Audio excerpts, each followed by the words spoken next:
السلام علیکم ورحمۃ اللہ وبرکاتہ۔ عزیز طلباء، آج حاضر ہوا ہوں انٹرمیڈیٹ پارٹ 1 کے ایک پہلے سوال حصہ معروضی کے ساتھ۔ یاد رہے کہ حصہ معروضی میں 4 جز ہوتے ہیں، 4 اس کے پارٹس ہوتے ہیں۔ اس میں 5 نمبر کی تذکیر و تانیث، 5 نمبر کی ادبی اصطلاحات اور 5 نمبر کی شعری اصطلاحات اور 5 نمبر کی سب کی کثیر الانتخابی سوالات۔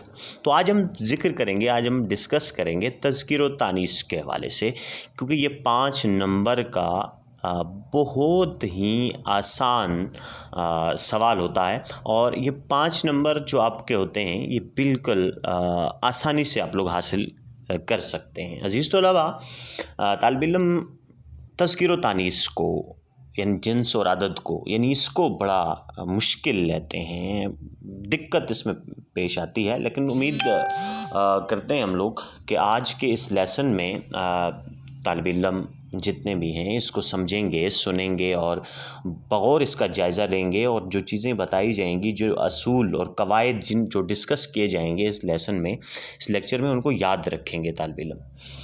تو سب سے پہلی بات یہ بات یاد رکھیں کہ اردو ادب میں جنس صرف 2 ہوتے ہیں، ایک مذکر اور ایک مؤنث، اور اسم چاہے جاندار ہو یا بے جان، یعنی جس کو ناون بولتے ہیں انگلش میں، اور اردو میں اسم بولتے ہیں، کہ چاہے وہ جاندار ہو یا بے جان، یا تو وہ مذکر ہوگا یا مؤنث ہوگا۔ اور اس میں مذکر جو ہوتا ہے وہ نر کے معنوں میں استعمال ہوتا ہے، اور مؤنث مادہ کے معنوں میں استعمال ہوتا ہے۔ یہ بات یاد رہے۔ اور سب سے پہلی چیز جو ہم دیکھیں گے وہ یہ کہ جو پہلا اس کا اصول ہے، یہ ذہن میں رکھیے گا کہ اللہ تعالیٰ کے جتنے بھی نام اور اس کے فرشتوں کے نام، یہ سارے کے سارے مذکر بولے جاتے ہیں۔ فرض کرتے ہیں ہم اللہ تعالیٰ کے خواہ وہ اللہ تعالیٰ کے صفاتی نام ہوں یا حقیقی نام ہوں، یعنی جو بھی ہیں، تو وہ اللہ تعالیٰ کے نام مذکر بولے جاتے ہیں۔ تو ہم ایک جملہ بناتے ہیں اس کا کہ اللہ تعالیٰ قادر مطلق ہے، اور فرشتوں کے نام ہم جبریل امین کا لیتے ہیں کہ جبریل علیہ السلام پیغام لے کر حاضر ہوئے۔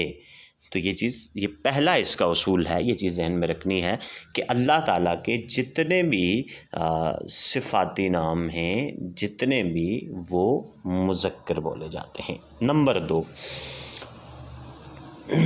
عزیز طلباء، ایسے اسم کچھ ہوتے ہیں جو مذکر بولتے ہیں، اور ان کے مقابلے میں مؤنث نام بھی ہیں، یہ چیز ذہن میں رکھیں۔ مثلاً ہم لوگ بولتے ہیں کہ باپ، اب یہ مذکر ہے باپ، اور اس کی مؤنث ہوگی ماں، اور اسی طرح ہم بولتے ہیں میاں، اس کی مؤنث ہوگی بیوی، اور اسی طرح ہم بولتے ہیں بادشاہ، اور اس کی مؤنث ہوگی ملکہ۔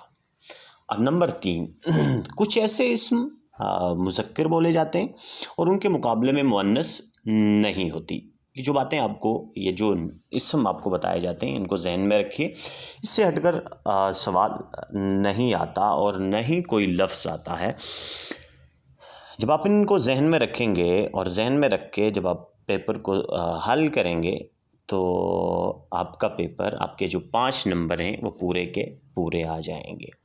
اور یہ بات آپ نے ذہن میں رکھنی ہے، اصول نمبر 3، کہ کچھ اسم ایسے ہوتے ہیں کہ ان کو مذکر بولا جاتا ہے اور ان کے مقابلے میں مؤنث اسم نہیں بولے جاتے۔ مثلاً ہمارے پاس ایک لفظ ہے فرش ہے، اب یہ مذکر بولا جاتا ہے، اور اسی طریقے سے ہمارے پاس ایک لفظ ہے بابا، لفظ بابا یہ مذکر ہے، اس کی مؤنث نہیں آتی۔ جب ہمارے پاس یہ جملہ آئے گا تو یعنی فرض کرتے ہیں مثلاً ایک جملہ بناتے ہیں کہ بابا ادھر آئیے، فرش گندا مت کیجیے، تو یہ ہم نے جملہ بنایا، یہ جو اسم ہوگا یہ مذکر ہوگا۔